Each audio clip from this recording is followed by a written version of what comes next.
I remember I quit my job at Vons. I was stocking groceries at night. That was my gig. And I think I looked at the last can of tomato sauce I could stare at, and I walked out. I looked at my coworker and I walked out.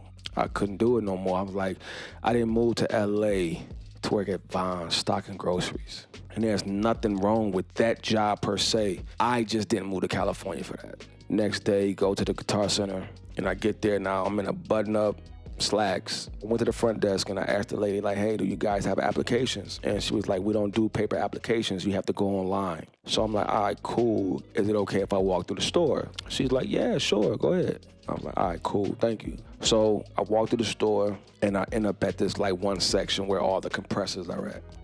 And this guy walked up to me and we just started talking, and he asked me like, you know, what do you do? And I said, well, I go to Los Angeles Recording School across the street. So he's like, all right, cool. And I told him, like, you know, I was trying to fill out the application, but you guys only do it online. So he's like, yeah, blah, blah, blah.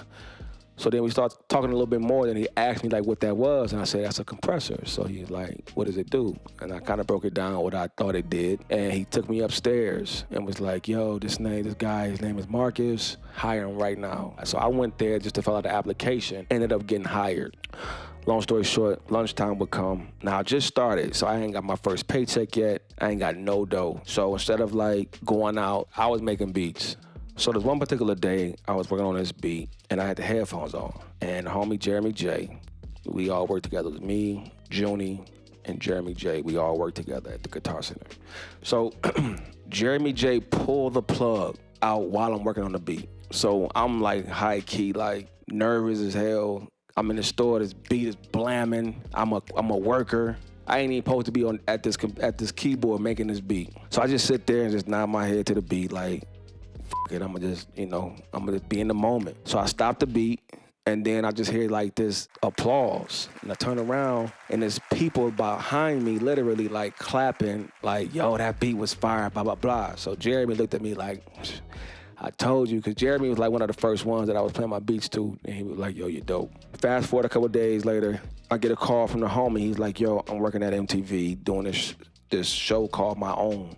And we got the segment called Kanye West. So you got to be the producer to help this man get this girl, blah, blah, blah. It's a dating show. I'm like, all right, cool, I'll do it. Pay me like $500 to be on MTV. I'm like, hell yeah, I'll do it. So on the way home from the shoot, I get a call from my manager at Guitar Center, and he's like, hey, sorry to bother you, but Tyrese is in the store. He heard a beat of yours, and he wants your number. I want to know if I can give it to him. Hell yeah, give it to him. So he's like, all right, bet, man, congratulations. You know, hope everything work out, blah, blah, blah. Boom. Hang up the phone. Tyrese called my phone like 3 times back to back to back to back. And I finally answered the phone, and he's like, yo, it's Tyrese. There's a beat in the Guitar Center, and I like it. I want to know if I can use it. So I stalled, and I was like, and he was like, look, I ain't trying to steal your beat. I like the beat. I'm working on something. I want to see if I come up with something to it. So I'm like, all right, bet. All good.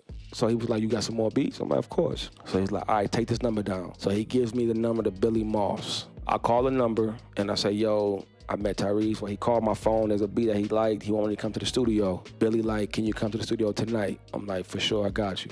I go to the mall. I get like a brown shirt, like a doodle brown shirt, some Levi's, and some New Balances. Don't ask why. I don't know either. Burn the CD, go to the Edmonds Towers, go up the elevator open. First person I see is Rance. He walk up to me and it's like, Rance, 1500. And then Tyrese came out and he looked at me with that, like that, like it was the who the f is you face. That's the face it was, like who the f is this face, okay? And I said, I'm Siege. He's like, okay. So I'm like, I'm the guy from the Guitar Center. He's like, you got a CD?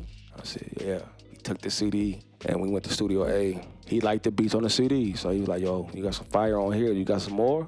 I'm like, for sure. He like, all right, bring some more. So next day, called Billy like, hey, can I come back to the studio?